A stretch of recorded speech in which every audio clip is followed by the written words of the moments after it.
नमस्कार दोस्तों, मैं धरणीधर वैष्णव। और जो हमारी पिछली क्लास अधूरी रह गई थी क्योंकि मुझे लगा कि क्लास लंबी होने वाली है, इसलिए इसको वहीं रोक दिया था। नगर नियोजन हालांकि मैं साथ में लेने वाला था, किंतु अलग से इसको सेपरेट लेते हैं। नगर नियोजन, सिंधु घाटी सभ्यता के बारे में हम नगर नियोजन पढ़ते हैं। लिपि के बारे में हम विस्तार से पिछली क्लास में देख चुके थे। अब जब नगर नियोजन की बात करते हैं तो यहां पर पहली शब्द यह है कि नगर कहां पर होता है, जहां शहर या नगर एक ही बात है, यानी शहरीकरण जहां होता है वहां नगर तो मिलेंगे। अब बात यह है कि आज से लगभग कितने साल पहले, लगभग 4-5 हजार साल पहले नगरों का विकास अनुमान और कल्पना करना भी कठिन है, क्योंकि आज तक पूरे देश में ग्रामीण क्षेत्र हैं। तो आज से 5,000 साल पहले कैसे नगरों का विकास हो सकता है। किंतु ध्यान रहे, सिंधु घाटी सभ्यता कैसी सभ्यता थी, नगरीय सभ्यता है। कैसी है, नगरीय सभ्यता, ग्रामीण नहीं है, नगरीय सभ्यता है। इसके कुछ कारण बताऊंगा, जब नगर नियोजन पढ़ेंगे तो वहां विस्तार से समझाऊंगा कि नगर और ग्रामीण क्षेत्र में अंतर क्या होता है। तब तक आप सोचिए कि नगर और गांव में क्या अंतर होता है। तो देखिए, ये सिंधु घाटी जो सभ्यता है वो नगरीय सभ्यता है, ग्रामीण नहीं है। किंतु ध्यान रखना, इसके बाद आने वाली जो सभ्यता है, वैदिक सभ्यता, वो नगरीय सभ्यता ना होकर कैसी थी, शहरी सभ्यता नहीं थी, वो ग्रामीण सभ्यता थी। तो यहां पर सिंधु घाटी सभ्यता की नगर नियोजन का के लिए कुछ एक प्लानिंग की गई थी। उस प्लानिंग के तहत शहर को बसाया गया था, बनाया गया था। तो उसके बारे में हम चर्चा करते हैं कि किस तरह से सिंधु घाटी सभ्यता के नगर बने हुए थे। नगर बहुत से हैं, जैसे मोहनजोदड़ो, हड़प्पा थे, कालीबंगा थे। ये विशेष रूप से एक प्लानिंग के तहत इनको बनाया गया था। तो देखिए, बात करते हैं यहां पर नगर नियोजन की। सिंधु घाटी सभ्यता में नगर नियोजन से पहले में एक सबसे पहली जो चीज है वो यही है कि यहां पर नगर नियोजन द्विस्तरीय था, यानी एक नगर को 2 भाग में डिवाइड किया गया था। नगर नियोजन कैसा था, द्विस्तरीय।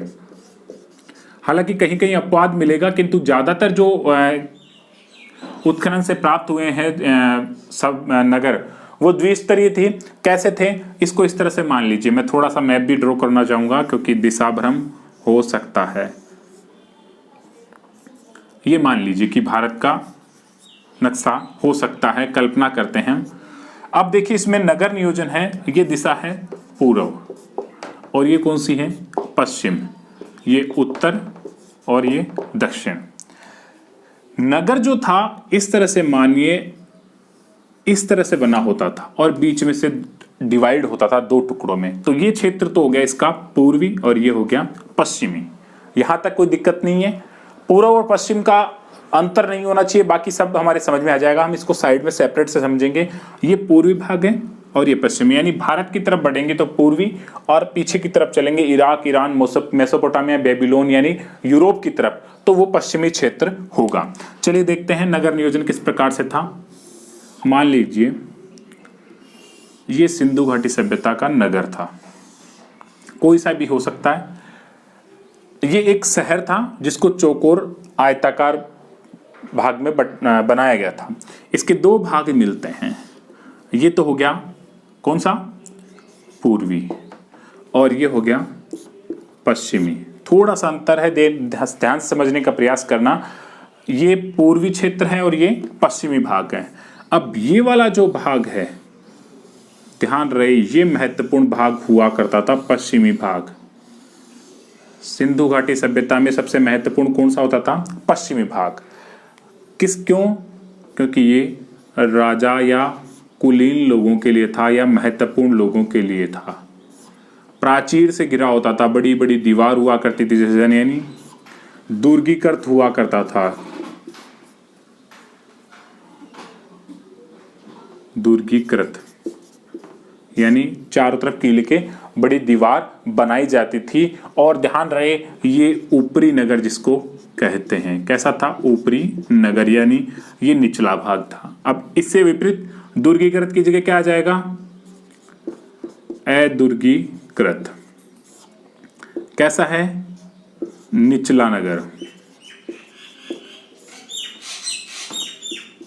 निचला नगर किसके लिए था, सामान्य लोगों के लिए था। ये कुछ चीजें हैं। सिंधु घाटी सभ्यता में मान लीजिए ये हड़प्पा है, कौन सा है, मान लेते हैं कि ये कौन सा स्थल है, हड़प्पा। कितने भागों में बांटा गया, सभी के लिए ऐसा ही है, पर हम एक को लेकर चलते हैं। 2 भागों में बांट दिया, ये पूर्वी और ये पश्चिमी। पूर्वी क्षेत्र तो जो था वो सामान्य लोगों के लिए था, निवास स्थान। निचला नगर था, थोड़ा नीचा था, अदुर्गीकृत यानी चारों तरफ कोई दीवार नहीं थी, यानी सुरक्षा प्राचीर नहीं थी। और इधर की बात करें तो ये दुर्गीकृत था, यानी एक किले के नुमा बना हुआ था। राजा और कुलीन लोग परिवार के यहाँ पर रहते थे। ऊपरी नगर था। अब देखिए इसका एक छोटा सा मैं उदाहरण देता हूँ। अगर आप लोगों ने कुछ समय पहले एक पिक्चर आई थी, मूवी आई थी ऋतिक रोशन की, मोहनजोदारो या मोहनजोदड़ो जिसका नाम है। अब उस नगर में ध्यान रखना, जो ऋतिक रोशन था वो इस निचले नगर से, आमरी से, उस जगह में आमरी हमने पढ़ा है, आमरी से वो कहाँ जाता है, मोहनजोदड़ो में। और वहां जाने पर उसको निचले नगर से ऊपरी नगर में सीढ़ियों से प्रवेश करना पड़ता है। और जब यहाँ जाता है, वो ऊपर चढ़ता है, तो वह एक विशेष मोहर दिखानी पड़ती थी, यानी सामान्य लोग इस क्षेत्र में नहीं आ जा सकते थे, केवल कुलीन और प्रबुद्ध लोग ही जा सकते थे। उसके लिए विशेष प्रकार की मुद्रा या कुछ हुआ करता था। तो ये समझने के लिए हमारे हैं दुर्गीकृत, अदुर्गीकृत और नगर नियोजन, किस प्रकार से नगर बना हुआ था, ये महत्व का था, ये सामान्य जनता का था। अब देखिए यहाँ व्यक्तिगत आवास हुआ करते थे, राजाओं के आवास हुआ करते थे। अब हम पढ़ते हैं कुछ अपवाद और विशेष बातें इस नगर नियोजन में। द्विस्तरीय हमारे समझ में आ चुका है, 2 स्तर मिलते हैं। अब कहीं कहीं ये 3 मिलेंगे, कहीं 1 मिलेगा, उनके बारे में भी हम बात करते हैं कि ये ऐसा अपवाद मिला तो कहाँ मिला है। अब बात करें तो 2 स्थान, नंबर 1 चन्हूदड़ो और दूसरा है लोथल। कौन सा, चन्हूदड़ो सिंध में और लोथल कहां पर है, ध्यान रहे, लोथल भोगवा नदी के किनारे गुजरात में है, जहां से क्या मिला है, गोदीवाड़ा। हम विस्तार से लोथल को पढ़ेंगे तब देखेंगे। तो यहां पर 2 पार्ट में डिवाइड ना होकर मुख्यतः एक ही टीला मिला है, खुदाई में एक ही क्या है, टीला मिला है, यानी एक ही भाग है, सारा का सारा नगर एक ही क्षेत्र में बसा हुआ है। अब दूसरा यहां विशेष जो चीज है, नंबर 2 कालीबंगा, राजस्थान में। कालीबंगा की विशेष बात क्या है, यहां जो दोनों नगर मिले हैं, दोनों के दोनों क्या हैं, दोनों भाग क्या हैं, दोनों भाग दुर्गीकृत हैं, यानी दोनों के दोनों दुर्ग बनाए गए थे। यानी यहां सामान्य जनता के लिए भी रक्षा प्राचीर से उसको घेरा गया था। इसके अलावा नंबर 3 जो है महत्वपूर्ण बिंदु, अपवाद धोलावीरा और जूनीकरण, दोनों के दोनों कहां पर है, गुजरात में। धोलावीरा और जूनीकरण दोनों की बात करें तो यहां पर थोड़ा सा अपवाद मिलता है। पूरी सिंधु घाटी सभ्यता द्विस्तरीय थी, किंतु यहां पर त्रिस्तरीय मिलता है नगर नियोजन। 3 स्तर पर है, यानी इसको जो 2 भागों में बांटा उसकी बजाय कितने भागों में बांटा गया है, 3 भागों में इसको बांटा गया है। 2 दुर्गीकृत हैं और जो मध्य भाग है वो सामान्य जनता के लिए निवास स्थान था। अब ये तो हो गई इस नगर नियोजन में द्विस्तरीय त्रिस्तरीय के बाद, यानी लोथल और चन्हूदड़ो से एक ही टीला मिला है, कालीबंगा से दोनों भाग क्या है, दुर्गीकृत है, धोलावीरा और जूनीकरण है, वहां त्रिस्तरीय नगर नियोजन है। अगली बात करें, यहां पर कुछ महत्वपूर्ण बिंदुओं की चर्चा करते हुए चलते हैं, तो वो है नगर जो है चेस बोर्ड पर, चेस बोर्ड यानी जो होता ना शतरंज, उस आधार पर चेस बोर्ड पैटर्न पे बना हुआ है। तो नगर कैसे बना हुआ था, यानी मकान बने हुए थे नगर चेस बोर्ड पैटर्न पर। और नहीं समझ में आए तो भी कोई खास बात नहीं है, इतना ज्यादा लोड लेने की जरूरत नहीं है हमें इतना याद रह जाएगा, काफी है कि नगर कैसा था, चेस बोर्ड पैटर्न पर। चेस यानी शतरंज का जो गेम होता है वैसा। आगे की बात करें, अगला महत्वपूर्ण बिंदु जो इस समय है, तो यहां पर जो है इस जो नगर नियोजन किया गया था वो एक समकोण पर काटती हुई सड़कें थी। समकोण पर कैसे, जैसे मान लीजिए ये आयताकार नगर है, यहां पर एक सड़क, ये दूसरी सड़क मान लेता है, ठीक है, ये पूरा नगर है, 2 बीच में मुख्य रास्ते हैं, फिर 1 2 3 4 जो भी जितने भी खींचना चाहो, वर्ग जाल हो ही गया। और साथ में समकोण पर देखिए ये 90 डिग्री का कोण बन रहा है, हर जगह समकोण पर काटती हुई सड़कें हैं।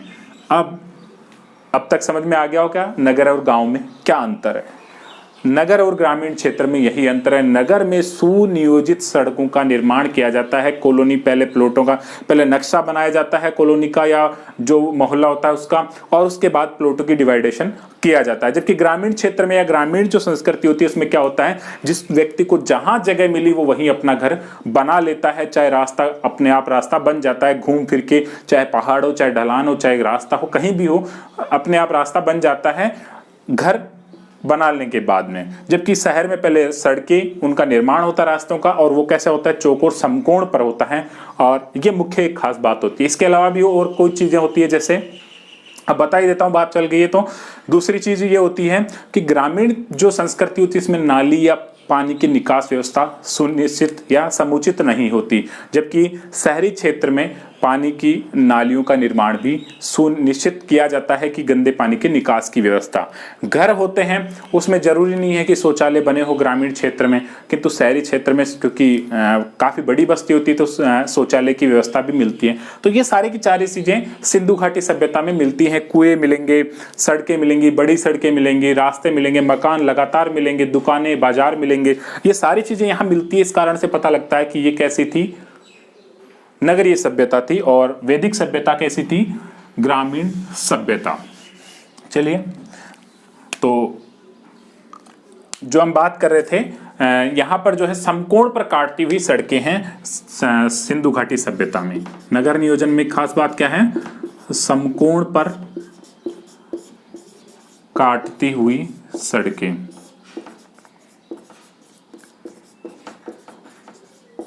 रास्ते सुनिश्चित तरीके से, निश्चित तरीके से बनाए गए थे।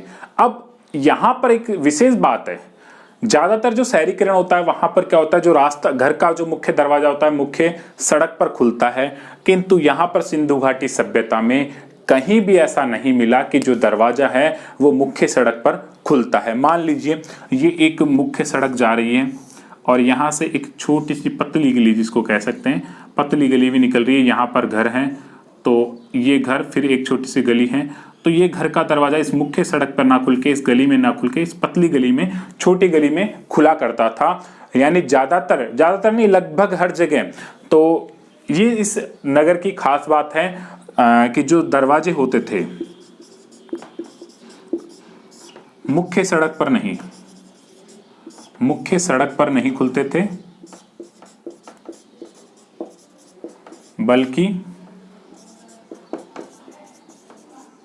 बल्कि कहां पर खुलते थे, गली में। ये इसकी एक अन्य खास बात है। एक और बात करें यहीं पर, तो जो दरवाजे हुआ करते थे, दरवाजे एक पल्ले वाले थे, यानी एक ही गेट हुआ करता था, बंद करने के लिए दो नहीं हुआ करते थे, दो कपाट नहीं होते थे, एक ही था। यानी इसका भी पता ऐसा लगा है कि उस समय जो खुदाई में मिले हैं वहां पर जो दरवाजे को रोकने के लिए जो जगह मिली है वहां पर धातु के कुछ अवशेष मिले हैं, छिद्र मिले हैं, वो एक ही साइड मिले हैं। तो इससे भी ये पता लगता है। कुछ चीजें हैं आगे और देखते हैं। चहुंदड़ लोथल से जो भोगवती नदी के किनारे एक ही टीला मिला है, कालीबंगा से दोनों भाग दुर्गीकृत हैं, धोलावीरा और जूनीकरण से त्रिस्तरीय नगर नियोजन है, नगर चेस बोर्ड पैटर्न पर आधारित है, समकोण पर काटती हुई सड़कें हैं, दरवाजे मुख्य सड़क पर नहीं खुलते थे, गली में खुलते थे, और दरवाजे एक पल्ले के हुआ करते थे सिंधु घाटी सभ्यता में।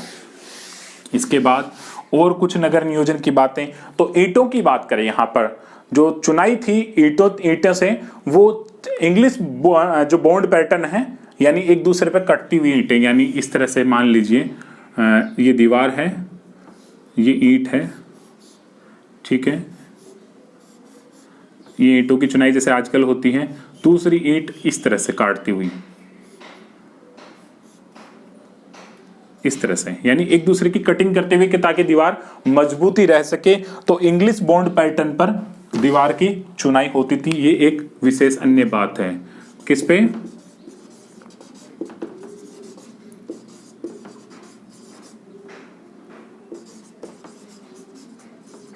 इंग्लिश बोर्ड पैटर्न पर चिनाई होती थी दीवार की।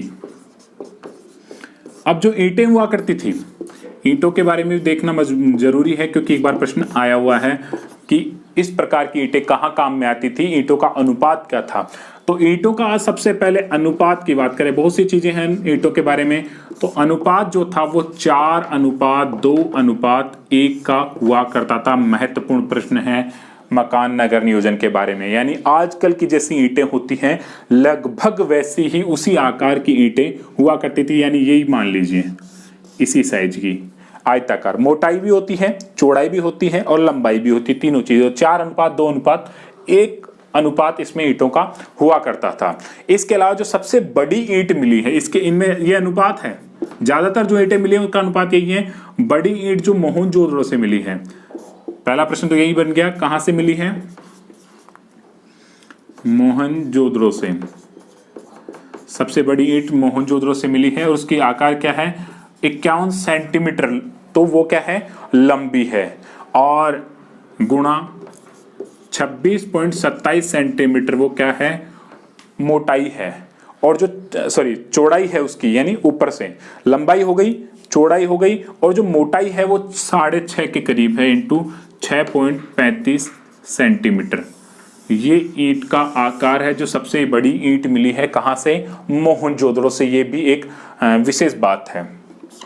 कुछ ईंटों के प्रकार हैं जो कहां कहां से मिली हैं। एक तो ये उल्टे टी के आकार की, ये ईंट तो ली जाती थी कोने में, यानी कोई दीवार का कॉर्नर होता था वहां पर इस तरह की ईंटों का आकार हुआ करता था, उल्टे टी के आकार की। अब दूसरा ये वाला टी ऐसी, तो ये सोपान में, सोपान मतलब सीढ़ी में। चिनाई ऐसे, आजकल तो चिनाई के द्वारा बनाई जाती है, उस समय केवल ईंट को पहले से ऐसा बनाया जाता था कि वो ज्यादा समस्या आती नहीं थी। इसके अलावा एक तीसरे प्रकार की ईंट और होती थी, यानी नोकदार या षटकोणीय जिसको कहते हैं। कैसी ईंट, नोकदार या षटकोणीय, और उसको कहां प्रयोग में लेते थे, कुएं में काम में लेते थे। कुओं में ऐसी ईंटें काम में ली जाती थी, नोकदार जो षटकोणीय होती थी, यानी जिससे आसानी से कुएं में चिनाई हो सके। तो देखिए ईंटों की बात करें, अनुपात 4:2:1 सबसे महत्वपूर्ण बात, ये चाहे हमें याद हो या नहीं हो, अनुपात हमें याद होना चाहिए। बड़ी ईंट मोहनजोदड़ो से मिली है, चाहे लंबाई याद होना हो, 51 सेंटीमीटर, 26.27 सेंटीमीटर इंटू 6.35 सेंटीमीटर। कोने में उल्टे टी के आकार की, एल शेप में, सोपान में टी, नोकदार और षटकोणीय ईंटें कुएं में काम में ली जाती थी। ये ईंटों के बारे में कुछ खास बातें हैं मोहनजोदड़ो की। एक और चीज है, जो सबसे बड़ी सड़क है, राजपथ जिसको कहते हैं, नेशनल हाईवे, राजपथ कहां से मिला है, मोहनजोदड़ो से। कहां से मिला है राजपथ, मोहनजोदड़ो से। 30 फीट जिसकी लंबाई है, वर्तमान में तो गली की सड़क होती है 30 फीट, किंतु उस समय में ये 30 फीट बहुत बड़ी हुआ करती थी। तो ये कहां से मिली है, राजपथ के अवशेष कहां से मिले हैं, मोहनजोदड़ो से। सड़क के बारे में एक और चीज अगली बात करें, सड़क को पक्की करने का, किसको, सड़क पक्की करने का। पहले तो ये सड़क पक्की मिट्टी से बनाई जाती थी, ये याद कर लीजिए, सड़क पक्की मिट्टी से यानी काली मिट्टी से बनाई जाती थी, पकाई जाती थी। और सड़क को पक्की करने का साक्ष्य से, यानी पत्थर से या किसी और चीजों से जो सड़क बनाई गई, पक्की करने का साक्ष्य, सड़क पक्की करने का साक्ष्य, ये तो पक्की मिट्टी से है, वो साक्ष्य कहां से मिला है, कालीबंगा। फिर से कालीबंगा आ गया, कालीबंगा मतलब चूड़ियां, काली चूड़ियां जो इसको भी कह सकते हैं, आगे देखेंगे। अगली बात करें यहां पर, तो सड़क पर जो है एक गाड़ी के पहिए के निशान मिले हैं, वो है बनवाली से। सड़क पर क्या मिले हैं, सड़क पर पहिए के निशान, पहिए के निशान किसके, बैलगाड़ी के। कहां से मिले हैं, बनवाली से या बनावली से, हरियाणा में है। वहां से सड़क पर पहिए के निशान है, यानी बैलगाड़ी परिवहन का साधन था। क्या था, बैलगाड़ी क्या था, परिवहन का साधन। ये भी एक महत्वपूर्ण तथ्य हमारे सामने निकल कर आता है सड़कों के बारे में। सड़क पर पहिए के निशान मिले हैं बनवाली से, यानी सड़क को पक्की करने का साक्ष्य मिला है। नंबर अगली बात करें, जल निकास प्रणाली। तो जल निकास की उत्तम व्यवस्था थी, किंतु कालीबंगा में नहीं है। याद रहे, जल निकास प्रणाली कालीबंगा में क्या है, नहीं मिली है। पूरे सिंधु घाटी सभ्यता में एक कालीबंगा ऐसा है जहां से पानी को, गंदे पानी को निकालने के लिए व्यवस्था नहीं थी। अगली बात करें यहां से, तो एक उन्नत जल प्रबंधन प्रणाली की बात करें। जल, ये तो निकास हो गया, जल प्रबंधन की बात करें, यानी पानी को सहेजने का साक्ष्य, तालाब का साक्ष्य, स्टेडियम, जलाशय का साक्ष्य या जलाशय, वो कहाँ से मिला है, धोलावीरा से। यानी ये नगर की एक नगरीकरण की एक विशेष बात यहाँ निकल कर आती है। अगली महत्वपूर्ण बात करें तो जो अलंकृत ईंटों से एक फर्श बनाई गई है वो मिला है कालीबंगा से। अलंकृत ईंटों से क्या मिली है, फर्श का निर्माण, यानी फर्श में अच्छी अच्छी सुंदर डिजाइनिंग की गई है, वो भी कहाँ से है, कालीबंगा। ये भी नगरीकरण का ही साक्ष्य है। एक दो और महत्वपूर्ण बिंदु है जो हम देखते हैं। एक है बिल्ली का पीछा करते हुए कुत्ते के निशान। भाग रही होगी, पकड़ लिया होगा कुत्ते ने। अब इसका ऐसा अनुमान लगा सकते हैं कि उस समय कोई घर बन रहा होगा, कच्चा होगा, लिपाई हुई होगी, उसी समय कुत्ते और बिल्ली दौड़ते हुए जा रहे थे तो उसके निशान पैरों के रह गए। उसके बाद ये सभ्यता नष्ट हो गई। तो बिल्ली का पीछा करते कुत्ते के निशान पैरों के,